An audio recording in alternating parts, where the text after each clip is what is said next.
I may be wrong, but one of the first things that students do when they have an assignment or a project to do is to Google it on the internet.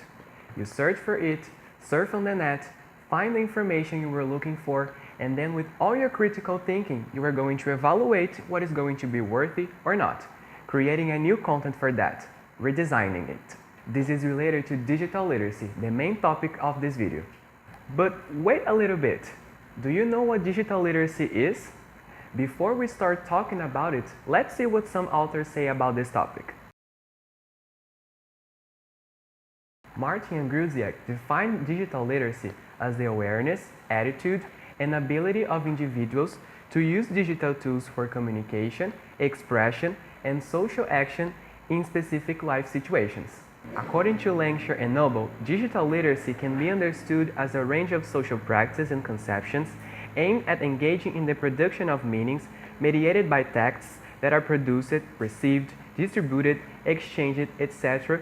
through digital coding. By text, we can understand videos, blogs, websites, movies, video games, internet memes, and so on. Now that we have seen some definitions of digital literacy, I think it's really relevant to know why is it important to discuss about this topic. Let's see some things about it. We live in a digital world, interacting with family and friends in this way. Maybe even in your house, texting someone who is in the living room while you are in the bedroom. Who has never done it before? Let's take a look at some numbers. According to the research Chique Domicílios, 127 million people in Brazil use internet. Those people are 70% of our population. The same research shows that half of the population in the countryside access internet, and 48% of D and E classes access internet. Besides living surrounded by technology, we know that somehow digital literacy is part of the equation in any labor. And there is more. Today, you certainly receive and access much of the information through digital means. But as everything is not a bed of roses, even that basic fake news comes with the package. So we will tell me that knowing how to use, select, separate the sheep from the goats, and then critically produce a new content from that is not important? It's like Nicholas and Fieldhouse say, more and more people are being forced to use the web just to be able to have some role in today's society. Health, wealth, and education are now dependent on internet access and the ability to use it effectively. Lots of opportunities and lots of information are only offered to the virtual consumer. With all of this, if digital literacy encompasses the way we relate, the way we work, and the way we live, why should we ignore it in the classroom?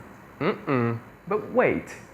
When we talk about digital literacy or anything digital, we also have to remember that not everybody has access to technologies. So how do we talk about inclusion if many do not have access to basic devices like a computer or a mobile, or even the internet, and how to use them? We know that the reality of schools varies, and many of them have serious structural problems. But that's not the reason why you cannot at least try it. The text Orientações Curriculares para o Ensino Médio em Língua Estrangeira links the concept of citizenship to the digital inclusion or exclusion. Being a citizen involves the comprehension about the place occupied by a student or citizen in a society, and this comprehension about the place walks side by side to the condition of being digital excluded or not. Still in this context, the document highlights the difference between inclusion and insertion. It's not enough insert as putting something inside anything. We should include having in mind the engagement. Finally, we have to work for more than access, permitting its all possible uses. So how can you take the idea of digital literacy into practice? First of all, be open to bringing digital practices into the classroom. There is no need to be afraid if your student knows how to use, for example, Instagram better than you. This is something natural. Today's students are digital native. Just accept it, darling. The point is to know how to situate yourself in front of so many resources, including your critical view when these resources are scarce. So now, let's see some examples. We asked some English teachers how they use digital literacy in the classrooms. Take a look at what they share with us. There's a game called Kahoot that I really like to use in class. Everybody enjoys it. and we can learn and have fun at the same time. Where I work, we have computers and internet, so we always play math games to review something we are studying about. But I'm aware of how that isn't a reality for everybody.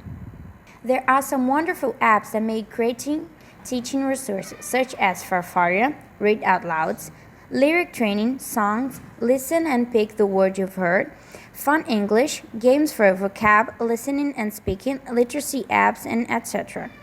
And what about you? Have you got a tip on how to use digital literacy in the classroom? Share with us.